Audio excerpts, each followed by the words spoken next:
इसकी इंटेलिजेंस की इतनी दलीलें दी जाती हैं, उसको आइडिया भी नहीं था कि कुछ इतना बड़ा प्लान हो रहा है। जो अभी हाल ही में डेवलपमेंट हुआ है वो अनप्रेसिडेंटेड था, इससे पहले कभी ऐसा नहीं कि अंकित भाई प्रधानमंत्री के पास नहीं गए थे, जबकि प्रधानमंत्री की टीम अंकित के पास आई थी। ऐसा नहीं है कि मर्द को दर्द होता नहीं है, होता है बट उसकी कोई सुनता नहीं है। जब एक कोई आदमी शादी के मसले में फंसता है तो पूरा सिस्टम शादी थी कि film fair awards.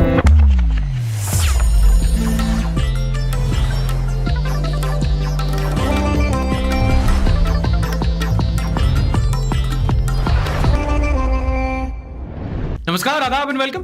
This is Sarthak and you are watching the Sunday show, वो शो जहां हम करेंगे सारी न्यूज की बात थोड़े एंटरटेनमेंट के साथ। रणबीर कपूर, श्रद्धा कपूर, हुमा कुरैशी, हिना खान, कपिल शर्मा, आतिफ असलम, एली अब्राहम, भारती सिंह, राहत फतेह अली खान। सुनने में कोई नई कॉमेडी मूवी की स्टारकास्ट लगती है ना, बट ऐसा है नहीं। क्या बात कर रहे हैं? ये वो सारे सेलिब्रिटीज हैं जिन्हें हाल ही में महादेव बेटिंग ऐप केस में इन्फोर्समेंट डायरेक्टरेट यानी कि ईडी ने पूछताछ के लिए बुलाया हैगा। महादेव बेटिंग ऐप मतलब महादेव बेटिंग, क्या ही बोल रहे हैं, चलो आगे बढ़ते हैं। अरे बाबा टाइम बहुत खराब आ गया। टैक्स इवेजन, मनी लॉन्ड्रिंग, हवाला ट्रांजैक्शंस का ये केस है और सूत्रों की मूत्रों से माने तो लगभग 14 से 15 ऐसे सेलिब्रिटीज हैं जिनका नाम इस केस से कनेक्टेड है। But first things first, case क्या है? Very good question. Mahadev betting app basically एक अम्ब्रेला ऐप था जहां ये सट्टा खिलाते थे हर चीज पर। इलेक्शन रिजल्ट से लेके आईपीएल बेटिंग से लेके मौसम की जानकारी तक हर चीज पर सट्टा खिला करता था। 2017 में शुरू हुआ था, कई सारे और भी ऐप्स खोले और बाद में फिर काम चला ऐसा कि पैसा ही पैसा। अब हालांकि इनका यूजर बेस ज्यादातर इंडिया में था, लेकिन अगर आप फाइनेंशियल्स की बात करें तो यूएई से इनका पूरा काम चलता था और इन्फोर्समेंट डायरेक्टरेट के मुताबिक हवाला, बेनामी बैंक अकाउंट्स, इन सब का काम था। And now if you do not know कि हवाला ट्रांजैक्शंस क्या होता है, welcome to the world within. Hawala होता है एक informal pipeline of money transactions, है ना, पूरे दुनिया भर में चलता है, बड़े बड़े लोग चलाते हैं और टैक्स चोरी के लिए यूज होता है। इसको ऐसे समझो, मान लो यूएई से इंडिया को किसी को पैसे भेजने, ठीक है, तो नॉर्मल तरीका ये होगा कि आपने वहां यूएई के बैंक अकाउंट में डाला, फिर बैंक अकाउंट से इनवर्ट रेमिटेंसेस यहां आए, इंडिया में किसी ने निकाला, दोनों जगह डिटेल्स अपनी नोट हुई, सरकार के नोटिस में आ गया, उस पर आपको टैक्स देना पड़ेगा, है ना, सारा काम एक नंबर लीगल। लेकिन फिर लोगों को, जो बड़े बड़े लोग होते हैं, उनको प्रॉब्लम ये होती है कि भैया क्योंकि करोड़ों में काम होता है और टैक्स ज्यादा देना पड़ता है, तो वो टैक्स बचाने के लिए क्या करते हैं, एक इनफॉर्मल पाइपलाइन यूज करते हैं, जिसमें होता क्या है कि सरकारों को छोड़कर एक बिचौलिए का इस्तेमाल होता है। और ये जो बिचौलिया होता है ना, और जो बिचौलिया होता है, मिडिल मैन होता है, ये बहुत बड़ा माफिया होता है। इसकी जेब में सिर्फ पैसे नहीं, कभी कभी पूरा सिस्टम होता है। बट बेसिकली पर्सन ए एक कंट्री में है और दूसरी कंट्री में उसको पर्सन बी को पैसा भेजना है, तो वो एक बंदे को, तुम्हारा नाम क्या है? हाँ, निरंजन। तो हमारे निरंजन भैया को पैसा देगा, निरंजन भैया है वहां के माफिया, तो निरंजन भैया को पूरा पैसा जाएगा। निरंजन भैया का एक आदमी है, वो इंडिया में भी बैठा है, 10 करोड़ निरंजन भैया के पास आए और निरंजन भैया ने कहा कि हमारे पास 10 करोड़ रिसीव हो गए, आप एक काम करो, इनके क्लाइंट को 10 करोड़ इंडिया में दे दो। तो दोनों क्लाइंट को क्या हुआ कि दोनों सरकारों को पैसा नहीं देना पड़ा और निरंजन भाई ने अपना कमीशन काट लिया उसी में। निरंजन भाई कितना कमीशन काटोगे? 5 करोड़। सका लेगी 5 करोड़, देखिए उसको सिस्टम पार देंगे। खैर, coming back to the Mahadev betting app case, और ये सारे सेलिब्रिटीज इस केस में कैसे फंसे। तो भाई ये जिसके जो प्रमोटर्स थे ऐप के, खूब सारा पैसा छाप रहे थे और इनके फाउंडर की शादी होती है। और ये तो हम सब जानते हैं कि भारतीय आदमी कितना भी रिस्क में हो, शादी में तो दिल खोल के पैसा खर्च करता है। तो एलिगेशन है कि करीब 200 करोड़ रुपए खर्च हुए, कई सारे सेलिब्रिटीज को बुलाया गया, उनसे परफॉर्म करवाया गया और सबको हवाला के थ्रू कैश में पैसा दिया गया। ईडी को इस बात का पता चला, उन्होंने भाई देखा कि कुछ चल रहा है। जब उन्होंने छापे मारना शुरू किया तो 400 करोड़ तो इंडिया से ही मिल गए। ऐसे ही पैसे मैं खर्च करता हूं, बस करोड़ साइलेंट होता है इसमें। जो लिस्ट सामने आई है जिसने इन शादी को अटेंड किया, उसमें परफॉर्म किया, वो है Vishal Dadlani, tiger Shroff, Sonakshi Sinha, Atif Aslam, Sunny Leone, Neha Kakkar, Ali Asghar, Bharti Singh, Bhagyashree, Pulkit Samrat, Eli Abraham. शादी थी कि फिल्म फेयर अवार्ड्स। अब देखो, ये फॉरेन कंट्रीज में ना ये कोई बड़ी बात नहीं है, कनाडा, मिडिल ईस्ट, यहां पर बड़ी बड़ी शादियां होती हैं और हमारे देश के सेलिब्रिटीज को बुलाते हैं। एसआर के सलमान, कटरीना, अरिजीत, जिनके साथ आप सेल्फी के लिए मरते हो, अमीरों की शादी में परफॉर्म करते हैं स्टेज पे। मतलब कि पैसा फेक, पैसा फेक, तमाशा देख है, कोई सपोर्ट ही नहीं है ऑडियंस से, बस बैठे हैं देखने के लिए। तुमसे ना हो पाएगा। बट इस केस में क्या हुआ, ईडी के मुताबिक यहां सेकंड चैनल से काम हुआ। जो पैसे दिए गए वो हवाला के थ्रू इनफॉर्मली दिए गए, टैक्स बचाने की कोशिश हुई। और जब बॉलीवुड वाले ऐसा काम करते हैं तो ईडी ऑफिस इनकी कैंटीन बन जाती है, चाय नाश्ता तो इनका वहीं होता है, ड्रेस कोड भी है, पता है, सफेद सलवार कमीज। अगली न्यूज है स्पोर्ट्स को लेकर। इंडियन क्रिकेटर शिखर धवन इस हफ्ते जीत कर हेडलाइंस में रहे, बट ये जीत इनकी मैदान में नहीं बल्कि कोर्ट में हुई। दिल्ली कोर्ट ने शिखर धवन को उनकी वाइफ आयशा मुखर्जी से डिवोर्स दिलवा दिया on the grounds of mental cruelty. अब देखो जो हुआ वो उनकी पर्सनल लाइफ है and usually we are not entitled to comment, but इनके केस की जो डिटेल है ना वो समाज के बारे में बड़ी इंटरेस्टिंग इंसाइट देती है कि जब एक कोई आदमी शादी के मसले में फंसता है तो पूरा सिस्टम उसको गन्ने की तरह ट्रीट करता है, एक बार, दो बार, तीन बार, तब तक पीसता है जब तक उसका जूस ना निकल जाए। आपको एक बेसिक टाइमलाइन बता दूं, 2012 में शिखर धवन ने आयशा मुखर्जी से शादी की थी। आयशा ऑस्ट्रेलियन सिटीजन थी, इनकी पहले से एक शादी हो चुकी थी, उससे इनकी 2 बेटियां भी थी। बाद में शिखर के साथ भी इनका एक बच्चा हुआ, जोरावर। आपने कई बार टीवी स्क्रीन में, स्टेडियम्स में उसको देखा होगा। 10 साल तक इनकी शादी बड़ी बुरी तरीके से चली और किसी को कुछ समझ में नहीं आया क्योंकि शिखर धवन ने कभी आके सामने मीडिया में कुछ कहा नहीं। बट टर्न्स आउट कि शिखर को इस पूरे टाइम में पति कम एटीएम मशीन की तरह ट्रीट किया गया। हसदे चेहरिਆਂ ਦਾ मतलब ਇਹ ਨਹੀਂ ਹੁੰਦਾ ਕਿ ਉਹਨਾਂ ਨੂੰ कोई तकलीफ नहीं होती। आयशा ने कहा था कि वो शादी के बाद इंडिया मूव करेंगी, उन्होंने नहीं किया। शिखर नहीं कर सकते थे बिकॉज ऑब्वियसली नेशनल कमिटमेंट्स। बाद में पता चला कि इनकी कुछ प्रॉपर्टीज उन्होंने ऑस्ट्रेलिया में अपने नाम पे खरीद रखी हैं। फिर शिखर से ये अपने लिए मेंटेनेंस लेती थी, अपने पिछले शादी से जो 2 बेटियां थी उनकी मेंटेनेंस लेती थी, उनका खर्चा लेती थी, बेटे का चाइल्ड सपोर्ट, यहां वहां का खर्चा, यहां तक कि उनके कुत्ते का भी खर्चा शिखर धवन ने पूरी तरीके से उठाया। और जो प्रॉपर्टी शिखर ने अपने पैसे से खरीदी थी, आयशा ने बोला पूरी आप हमारे नाम कर दो। और ये पूरा सब कुछ हो रहा था and the ransom was the child. अगर डिमांड पूरी नहीं हो रही थी तो इस इंसान को अपने बच्चे से तक नहीं मिलने दिया जा रहा था। एंड ये एलिगेशंस नहीं है, ये कोर्ट में प्रूव हो चुका है। एंड अगर आप क्रिकेट फॉलो नहीं भी करते हो तो know this, as a professional cricketer और अ स्पोर्ट्स पर्सन, आपकी पर्सनल लाइफ में जितना आपका मेंटल स्टेट खराब होगा वो आपकी प्रोफेशनल लाइफ पे भी दिखता है। और हुआ भी शिखर धवन के साथ भाई। आईपीएल में परफॉर्म नहीं कर पाए, इंडियन टीम में जो कोर मेंबर था वो अब सिलेक्ट नहीं हो रहा है, वर्ल्ड कप टीम में शामिल नहीं है, और अब पता चल रहा है कि पर्दे के पीछे चल क्या रहा था। कुछ ही टाइम पहले ऐसा ही केस मोहम्मद शामी के साथ भी हुआ था। कहने का मतलब ये कि सिस्टम ऐसा डिजाइन है कि जब कोई इसमें आदमी फंसता है तो उसको बहुत पापड़ बेलने पड़ते हैं। ऐसा नहीं है कि मर्द को दर्द होता नहीं है, होता है बट उसकी कोई सुनता नहीं है। अगर आपके दिमाग में अभी भी कोई डाउट है तो पूरा ये सिस्टम एक्सप्लेन करते हो कि कैसे कुछ लीगल लॉस का मिसयूज करके आदमियों को केसेस में फंसाया जाता है, शादीशुदा आदमी को परेशान किया जाता है। मर्द का दर्द नाम की हमने एक 3 एपिसोड सीरीज बनाई है, आप आई बटन पर क्लिक करके यहां पर जरूर देख सकते हैं। चलो ईडी रेड्स की बात हो रही है तो कंटिन्यू भी उसी से करते हैं। इस हफ्ते एनफोर्समेंट डायरेक्टरेट ने न्यूज क्लिक के ऑफिसेस पे रेड की, फिर इनके फाउंडर, इनके एडिटर, कंट्रीब्यूटर, रिपोर्टर, सबकी गुद्दी पकड़ी गई। कुल मिला के 20 से ऊपर जर्नलिस्ट थे जिनको क्वेश्चनिंग के लिए बुलाया गया, कुछ को अरेस्ट कर लिया गया और कई सारे के जो भाई उनके लैपटॉप, मोबाइल फोन, उनको भी सीज कर लिया गया। न्यूज क्लिक वालों का कहना है उनके साथ ऐसा इसलिए हुआ क्योंकि वो सरकार से सवाल करते हैं, गंभीर मुद्दे उठाते हैं, इसलिए उनको टारगेट किया गया है। बेसिकली हमने सवाल किए, सरकार ने डंडा। अब जो एफआईआर हुई है दिल्ली पुलिस द्वारा, उसमें इन लोगों पर यूएपीए लगाया गया है, अनलॉफुल एक्टिविटीज प्रिवेंशन एक्ट, और ये लगता है नेशनल सिक्योरिटीज के मामलों में। अब देखो ये पूरा मसला is more complicated then a Christopher Nolan movie, तो यहां नहीं बता पाऊंगा, सभा पत्र में हमने डिस्कस कर लिया है। बट अगर आपको बेसिक संक्षेप में समझना है तो एलिगेशन ये लगाया गया है कि भाई चाइना से फंडिंग लेकर इंडिया में कुछ news agency pro China propaganda फैलाई है। And in the centre of it is this guy Neville Roy Singham, who looks like if Anupam Kher and Randeep Hooda had a baby. अब यहां पर एलिगेशन ये है कि यहां पे नेविल सिंघम द्वारा वो सेकंड चैनल वाला, आपको तरीका मालूम है ना, उसके थ्रू कुछ पैसा फंड किया गया इंडिया की कुछ न्यूज एजेंसी को प्रो चाइना प्रोपेगेंडा फैलाने के लिए। और जब फार्मा प्रोटेस्ट चल रहे थे, जब सीए प्रोटेस्ट चल रहे थे, तो उस दौरान इन्होंने प्रो चाइना फंडिंग की। इसमें कहीं अमेरिका की कुछ फाउंडेशन का भी नाम आया है, कई सारा मुद्दा लगा हुआ है, आपको पूरा सभा पत्र में समझा दिया है। खैर, जब न्यूज क्लिक के फाउंडर प्रवीर पुरखास्त्या से पूछा गया है सबके बारे में, तो उन्होंने कुछ इस प्रकार से हैंडल किया मीडिया को। मोदी जी भगवान का अवतार है, मोदी जी भगवान का अवतार है। सर यही तो वो चाह रहे थे आपसे सुनना, पहले बोल देते। अच्छा, मैं जेन्युइनली जानना चाहता हूं कि इसमें आपका क्या ओपिनियन है ना, एज कॉमन पब्लिक आपको क्या लगता है कि जो रेड्स वगैरह हो रही हैं ये सरकार का अपना एजेंडा है या फिर ये यहां पर सही में कोई प्रो चाइनीज कोई एजेंडा है, कोई इंटरनेशनल साजिश है जो पेडल की जा रही है? #ED रेड लिखकर आप अपना कमेंट सेक्शन में जरूर अपना ओपिनियन लिख सकते हो। अच्छा, इससे पहले वीडियो में आगे बढ़े, मोदी जी का एक मैसेज है आप सबके लिए, आपने शायद मन की बात में नहीं सुना दो जरा इनको। मेरा ये चैनल सब्सक्राइब करें और मेरे हर अपडेट आपको मिले, इसके लिए बेल आइकन जरूर दबाइएगा।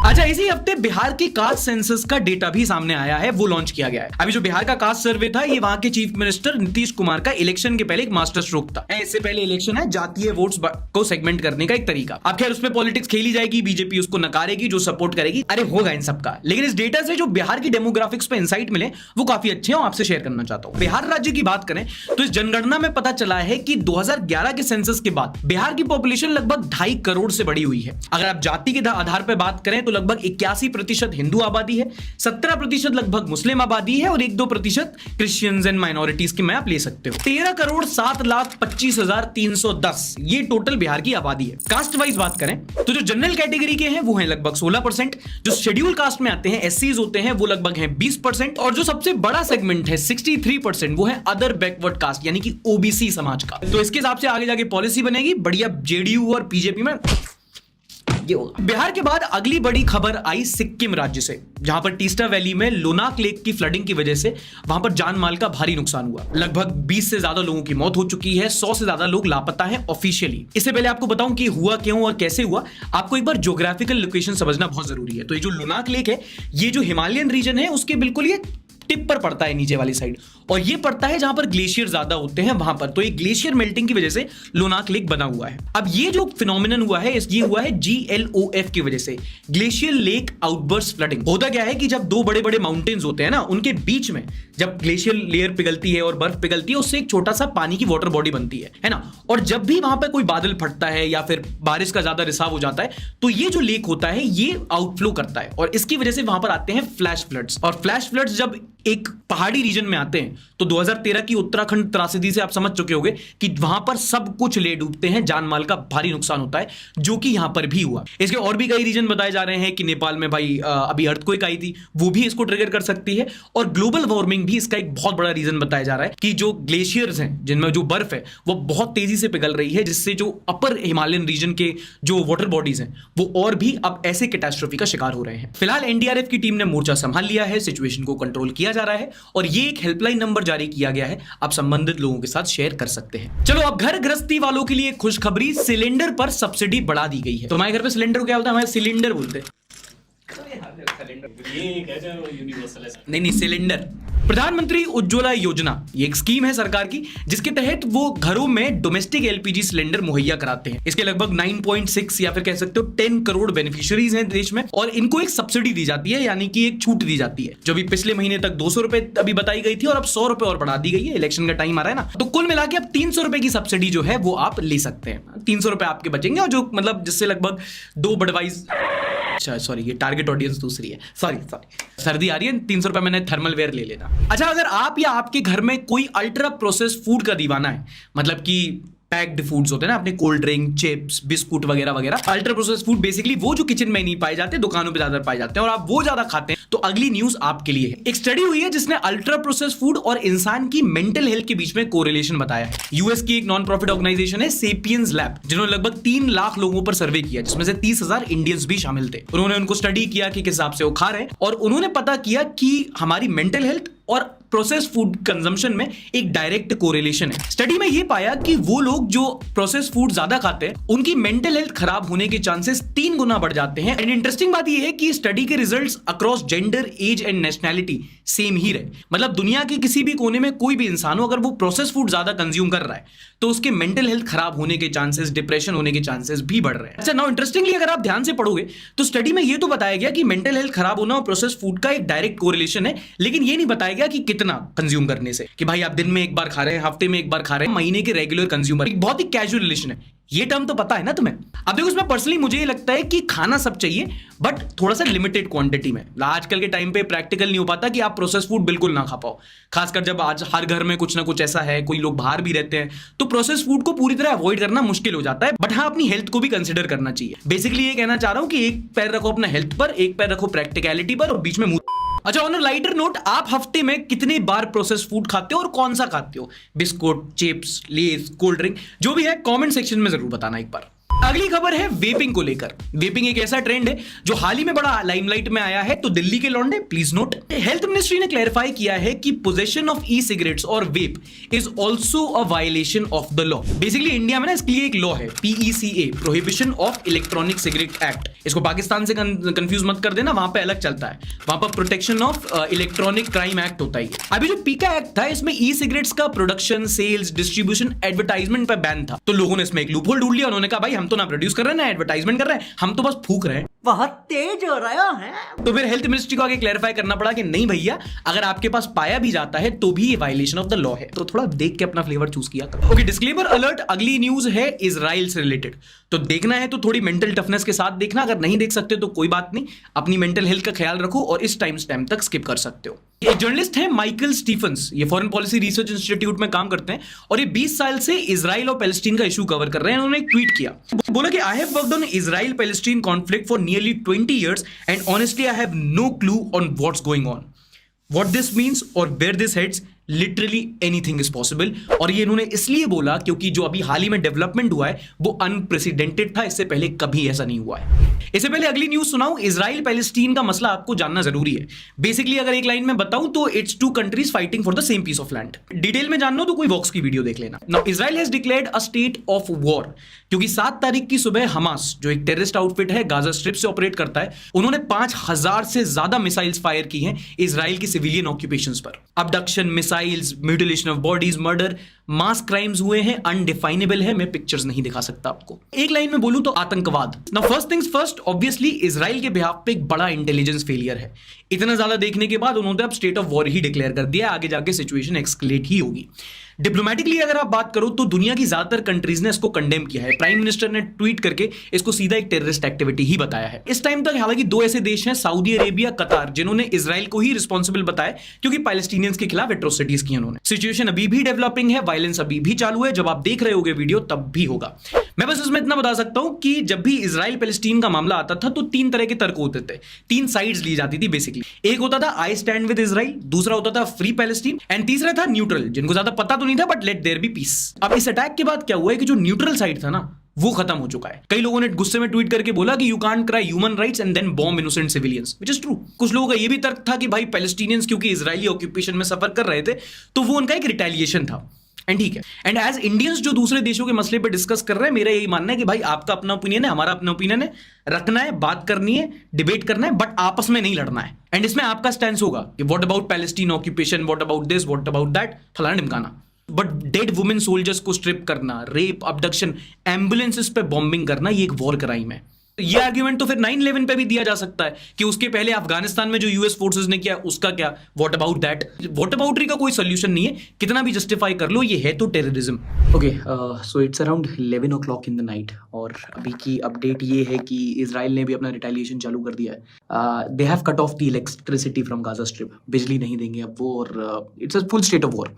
और अपने अपने सबके आर्ग्यूमेंट्स ट्विटर पे आ रहे हैं, बट एक चीज़ जो है और कोई डिनाई नहीं कर सकता इस बात पे कि कितना बड़ा एक इंटेलिजेंस फेलियर था। बेसिकली होगा क्या कि अब हज़ारों लोगों की जान जाएगी, दोनों साइड से वॉर होगा, पेट्रोल प्राइसेस ऊपर जाएंगे, इन्फ्लेशन बढ़ेगा, ट्रेड रूट्स अफेक्ट होंगे और ये it will be a sad chapter in history. इस डेवलपमेंट पर आपका क्या ओपिनियन है, आप #इजराइल लिखकर नीचे कमेंट सेक्शन में लिख सकते हो। बट हाँ, गाली मत देना, डेरोगेटरी मत रखना, एक हेल्दी डिस्कशन रखना, वरना कोई फायदा नहीं। उससे अच्छा तो भी ट्विटर पे जाके गाली देकर ट्वीट ही कर सकते हो। आज का वो सेगमेंट जहां न्यूज के साथ साथ हंसी भी बराबर डोज में सर्व होती है, in the next segment called nonsense news. एक वीडियो बड़ी वायरल हुई सोशल मीडिया पर, जहां पर एक ऑनलाइन कोचिंग इंस्टीट्यूट फिजिक्स वाला की क्लास चल रही थी, जहां टीचर पढ़ा रहे हैं और अचानक से एक बच्चा बीच में से उठ के आता है, टीचर के पास जाता है और कनपटी लाल कर देता है। कहा किए, कूट दिए एसपी ऑफिस में। बाद में कमेंट सेक्शन में सबने अपने अपने तर्क दिए। कुछ बोल रहा है कि भाई टीचर कुछ बदसलूकी से पढ़ रहा था, कोई बोल रहा है कि भाई स्टूडेंट बदतमीजी कर रहा था। बट सच बात तो ये है कि टीचर जो था वो एल्विश यादव फैन नहीं था और उसने बिग बॉस की वोटिंग पे कुछ सवाल उठाए। इसी बात पे स्टूडेंट को आक्रोश आ गया और उसने फिर बोल दिया कुछ, क्योंकि एल्विश भाई के आगे कोई बोल सकता है क्या? एल्विश भाई।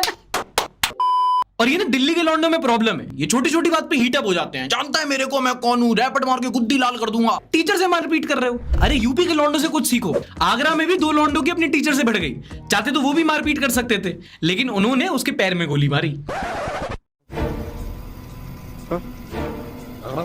तुमको क्या लग रहा था कि दिल्ली से यूपी जाएंगे वायलेंस कम होगा? दरअसल ये गैंग्स ऑफ वासेपुर घटना हुई आगरा जिले में, जहां 2 लौंडों की अपने ट्यूशन टीचर से ठन गई। तो वो बढ़िया स्टाइल में, ऐसी बुलेट तो मिली नहीं, तो स्प्लेंडर पे बैठ के अपनी गए उसके कोचिंग सेंटर के बुलाओ से बाहर बुलाया, बाहर बुला के उसके पैर में गोली मारी। यही नहीं, अभी और सुनिए।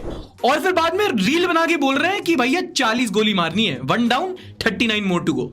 ये कैन डू जनरेशन है, कैन डू जनरेशन है। और यूपी में ये रीलबाजी सिर्फ स्टूडेंट नहीं कर रहे। आप आगरा से अलीगढ़ होते हुए जाओ, अमरोहा आता है, और वहां पर भी रील बनाने को लेकर कुछ स्टूडेंट्स और टीचर्स के बीच में विवाद हुआ। वहां के कुछ पेरेंट्स डीएम के पास कंप्लेंट लेकर पहुंचे कि भैया सरकारी स्कूल में बच्चों को भेज रहे हैं, लेकिन वहां पर तो टीचर्स रील बना रही हैं और फिर बच्चों को बोल रही हैं कि मार्क्स चाहिए तो भैया लाइक, सब्सक्राइब और शेयर करवाने का।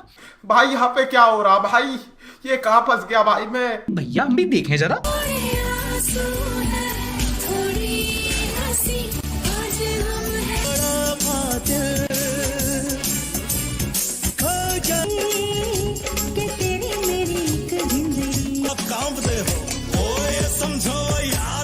2023 के गाने, 1993 के डांस स्टेप्स। मेरी पहली थी मुलाकात, मैं नाचू आज छम छम छम छम छम छम। चिप्स मांग रही है। भाई अब जब टीचर लोग ये करेंगे तो पेरेंट्स तो कंप्लेन करेंगे। ठीक है, तो पेरेंट्स की भी दलील सुनते हैं अपन। 13 अगस्त को मैडम कोई बच्चे आए हमारे घर पे, घर से तैयार हो गए, रविवार का दिन था, तो बच्चे घर आए। मैं बोला बेटा कैसा है, वो बोले कि पापा मैडम ही नहीं आई स्कूल में। हमने जाके देखा मैडम कोई नहीं। बट अंकल रविवार का दिन था ना उस दिन तो। कैसा स्कूल है यार, टीचर्स एंटरटेनमेंट कर रहे हैं, पेरेंट्स कॉमेडी। यूपी से अब आओ तनिक बिहार की तरफ चलते हैं। ये है गोपालपुर के जेडीयू विधायक गोपाल मंडल जी। इनकी एक वीडियो बड़ी वायरल हुई जहां पर ये सरकारी अस्पताल पहुंचे और अस्पताल में सबके सामने अपना बढ़िया टौरा जमाते हुए ऐसे बंदूक लहरा रहे थे। और जब लोगों ने सवाल उठाया, बोला कि भैया आप ऐसा नहीं कर सकते, इलीगल है, तो विधायक जी बोले ये तो हमारा स्टाइल है, ये बाबूराव का स्टाइल है। हाँ, स्टाइलिस्ट आदमी तो है सर, क्योंकि पिछले साल ये ट्रेन में कच्चे में पकड़े गए थे और जब पकड़े गए तो बोल रहे थे कि भाई साहब पेट खराब है। तो भाई साहब आप पहले तो कंफर्म कर लो कि आपका स्टाइल खराब है, आपका पेट खराब है। नवजोत सपाटी एक वरिष्ठ नेता का पब्लिक रिप्रेजेंटेटिव होकर ट्रेन में ऐसे घूमना है, सरकारी अस्पताल में ऐसे बंदूक लेके चलना, ये बिहार की जनता का दुर्भाग्य है। नौ इस बिहार का वोटर अगर आप ऑफेंड हो रहे हो तो भैया ठीक है, अगर आपको ऐसे ही रिप्रेजेंटेशन चाहिए तो भाई स्टाइल और ये सब मामले में अपने पास अलग थोड़ी है। नीतीश भाई से बात करेंगे, उस हिसाब से टिकट दिलवाएंगे। उर्फी जावेद को समस्तीपुर से और हिंदुस्तानी भाऊ को भागलपुर से। खैर जब मसला हाईलाइट हुआ, कई लोगों ने पॉइंट आउट किया और मालिक से जब पूछा गया तो इन्होंने ऐसे रिप्लाई किया, कोई ऐसा काम करता है कि हाथ में पिस्टल लेकर लहराइएगा? हाँ लहराएंगे। अच्छा लहराएंगे। तुम लोग हमारा बाप हो, तुम लोग हमारा बाप हो। नहीं सर, ये मीडिया वाले आपके बाप नहीं है, लेकिन इनके जो बाप है ना वो सेंटर में बैठे हैं और आपकी इस हरकत को मुद्दा बना के अगले इलेक्शन में आप ही की पार्टी की रेल पीट देंगे अब वो। इसलिए बिहार की कंडीशन सुधारने के लिए बिहार की पॉलिटिक्स में इंप्रूवमेंट होना चाहिए ना। पहले तो ऐसे नेताओं को आप कॉल आउट करना सीखो और दूसरी बात अच्छे और ऑनेस्ट नेता चुनो, जैसे कि सोनू। अपने देश को नंबर 2 पर ले जाएंगे। नंबर 2 पर? नंबर 1 पर क्यों नहीं? क्योंकि वो मेरा सपना नहीं। नो फक्स गिवन, क्लियर एज डे। चलो बिहार के बाद अगला आपको खतरनाक मुद्दा सुनाता हूं, राजस्थान की मोना का। ये लड़की राजस्थान के पुलिस ट्रेनिंग इंस्टीट्यूट में 2 साल से ट्रेनिंग ले रही थी। ठीक है। Upcoming sub inspector, coaching institute में जाके मोटिवेशन टॉक्स, मंदिर में वीआईपी दर्शन, बड़े बड़े लोगों के साथ उठना बैठना। अब आप सोच रहे हो कि बड़े लेवल की अधिकारी होगी? नहीं। आपकी इंफॉर्मेशन के लिए बता दूं, याददाश्त के लिए खाएं बादाम, आंखों के लिए आंवला, फर्जी है पूरा मामला। दरअसल मोना नागौर की ये लड़की राजस्थान के पुलिस ट्रेनिंग इंस्टीट्यूट में 2 साल से पढ़ती थी। अचानक से एक कलीग के साथ व्हाट्सएप ग्रुप पर लड़ाई हो गई। इन्होंने धमकी दी तुमको निकलवा देंगे। उस लड़के ने कहा तुम्हारे खिलाफ कंप्लेंट करेंगे। और जब वो कंप्लेंट करने पहुंचा तो पूरी एडमिनिस्ट्रेशन हक्का बक्का हो गई, क्योंकि कंप्लेंट लिखे किसके खिलाफ, इस नाम का तो कोई क्वालिफाई ही नहीं किया। फिर जब कड़ी जुड़ी तो लोगों को समझ में आया कि मोना डार्लिंग हर बार पिच्चू वाले गेट से क्यों आती थी, आगे वाले गेट से आईडी चेक क्यों नहीं करवाती थी, अटेंडेंस क्लास क्यों नहीं ज्वाइन करती थी, और स्पोर्ट्स क्लास में रेगुलर कैंडिडेट और रेगुलर क्लास में स्पोर्ट्स कोटा कैसे हो जाता था इनका। बंदी ने कभी एग्जाम ही पास नहीं किया था और ये पुलिस वालों का पुलिस इंस्टीट्यूट में ही काट रही थी। मैं तो भाई इसका एक एक्सप्लेनेशन देख रहा हूं, हो सकता है खुफिया एसआरबी डिपार्टमेंट से हो। एसआरबी डिपार्टमेंट नहीं पता तुमको? नहीं। एसआरबी बोले तो स्पेशल ब्रांच के होते हैं, तेरे को नहीं मालूम है। पहली पॉजिटिव न्यूज है स्पोर्ट्स से, खास करके एशियन गेम्स जो इन दिनों चाइना में चल रहे हैं उससे। इंडिया ने इस वक्त एशियन गेम्स की अपनी हिस्ट्री में सबसे ज्यादा मेडल्स जीते हैं। जिस टाइम तक आप ये वीडियो देखेंगे तब तक इंडिया की मेडल टैली 100 मेडल से भी ऊपर जा चुकी होगी, जिसमें 20 से भी ज्यादा गोल्ड है। और इसमें ना जब स्पोर्ट्स होता है तो उसमें कई सारे लोगों की इंस्पिरेशनल कहानियां उभर कर बाहर आती हैं, है ना। आप देखोगे तो जितने भी इंस्पिरेशनल कहानियां होती है आपको सबसे ज्यादा उसमें उम्दा स्पोर्ट्स पर्सन की ही मिलेंगी। I mean you will always find a sports person having the greatest inspirational stories. और इसी का एक एग्जांपल है एशियन गेम्स मेडलिस्ट रमेश बाबू। 24 साल के रमेश बाबू ने मंजू के साथ मिलकर इंडिया को रेस वॉक में ब्रॉन्ज मेडल जिताया है। अब यहां पर आपको टेम्पलेट काफी सिमिलर मिलेगा। ये जो रमेश बाबू हैं ये यूपी के सोनभद्र से ताल्लुक रखते हैं। फाइनेंशियल सिचुएशन इनकी काफी खराब थी। इनफैक्ट जब 2020 में लॉकडाउन लगा था तभी अपने पिताजी के साथ एक डेली वेज लेबरर का काम करते थे, मजदूर थे। उसके बाद बनारस में इन्होंने वेटरी का भी काम किया ताकि जो अपने स्पोर्ट्स में ये जो खर्चा है उसको उठा पाए। डाइट वाइट का खर्चा बहुत होता है स्पोर्ट्स पर्सन का। लेकिन फिर उसके बाद इनके साथ एक दुर्घटना हुई, इनको एक इंजरी आ गई। ये स्प्रिंटर बनना चाहते थे लेकिन ये वो नहीं बन पाए। रेस वॉक में बेसिकली दौड़ना नहीं होता बट चलते आप हाईएस्ट कितनी स्पीड ले सकते हो उसका रिकॉर्ड बनाया जाता है। उसमें इन्होंने ब्रॉन्ज मेडल जीता। और ऐसे लोगों को जब सफलता मिलती है then it feels very personal. इसका एक और एग्जांपल देता हूं, अंकित भैयापुरिया जो अभी रिसेंटली एक कंटेंट क्रिएटर कह लो, आप स्पोर्ट्स पर्सन कह लो, जो बड़े फेमस हुए हैं। सबसे ज्यादा लोगों की आंखें तब खुल गई जब प्रधानमंत्री मोदी ने स्वच्छ भारत अभियान की वीडियो इनके साथ शूट की। और सबसे बड़ी बात उसमें यह थी कि अंकित भाई प्रधानमंत्री के पास नहीं गए थे, जबकि प्रधानमंत्री की टीम अंकित के पास आई थी। राम राम सारायण, क्योंकि उनको पता था कि अगर अंकित से जुड़ेंगे तो ज्यादा से ज्यादा यूथ तक पहुंच पाएंगे।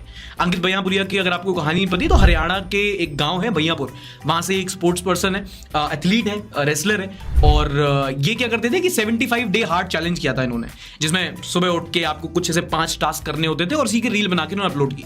धीरे धीरे काफी वायरल हुआ क्योंकि जिस तरीके से वीडियो बनाते थे बिना किसी जिम के, है ना, नॉर्मल एक गाँव का लड़का है, बादाम पीस रहा है, सुबह सुबह उठ रहे राम भाई सारे आने, आज उठ के खाए मैंने बादाम, फिर मैंने मारे सपाटे, फिर मैं गया हर हर महादेव करके मैं चला गया ड्यूटी पे।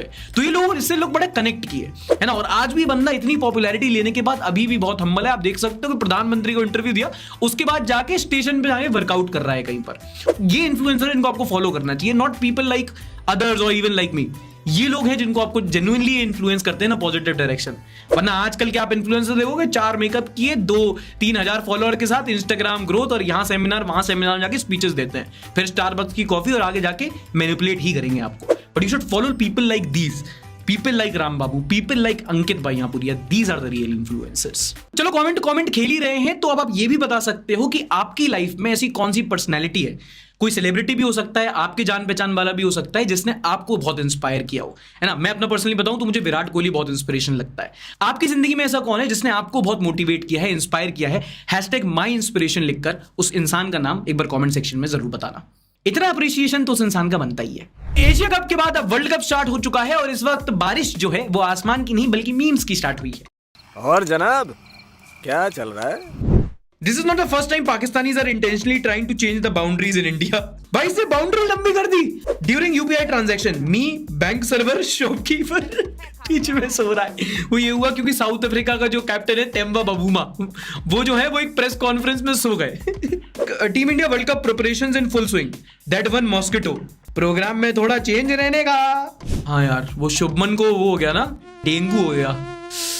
धवन को वापस बुला लो प्लीज। इतिहास गवाह है कि बंदा जब अपनी घरेलू परेशानियों से बाहर आता है ना तो बहुत ऊंचा जाता है। शमी भाई से पूछो, इसलिए कपड़े पहनना चाहिए। देखा अपनी लापरवाही का नतीजा। और दिखा लो एब्स शेब्स, वहीं काटा होगा बिस्कुट पे। Breaking news, the Indian team was all set to be the brand ambassador of Fanta. नहीं यार, Swiggy. Breaking news, Virat and Anushka expecting the second child. Virat fans viral बिहानी, बॉलीवुड पेजेस पिंक वेला। तैमूर का धंधा खत्म। I am done with this TV serials.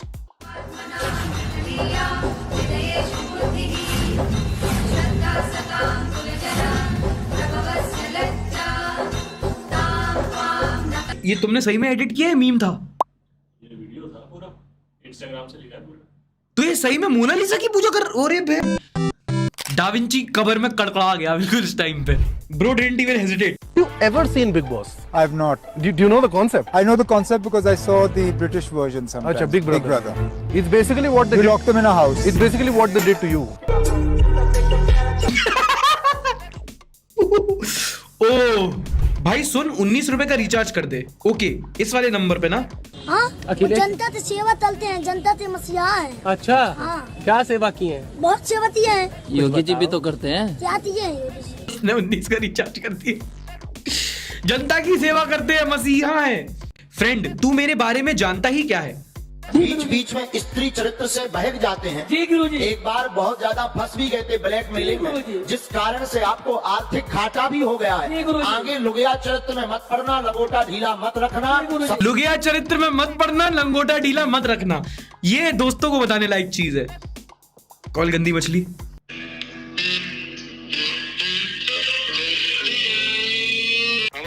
तुमको एक चीज बताना चाहते हैं, जल्दी बताओ। लुगिया चरित्र में मत पड़ना और लंगोटा ढीला मत रखना, वरना ब्लैकमेल के शिकार हो जाओगे। ठीक है, ओके। Thank you. आपने मेंशन किया कि आपको शतरंज खेलना पसंद है। जी सर। संयोग से मुझे भी शतरंज खेलना पसंद है।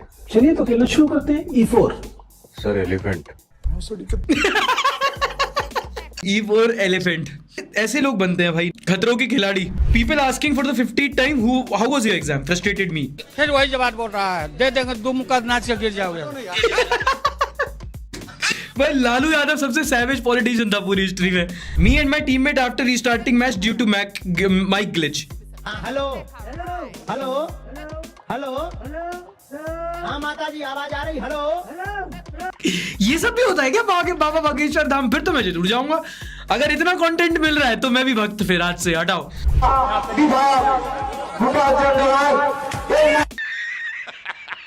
मंत्री जी का खुद का उद्घाटन हो गया। अब सार्थक सभा के कुछ मीम देखते हैं जो हमारे सदस्यों ने शेयर किए हैं। बेवफा पिज्जा वाला।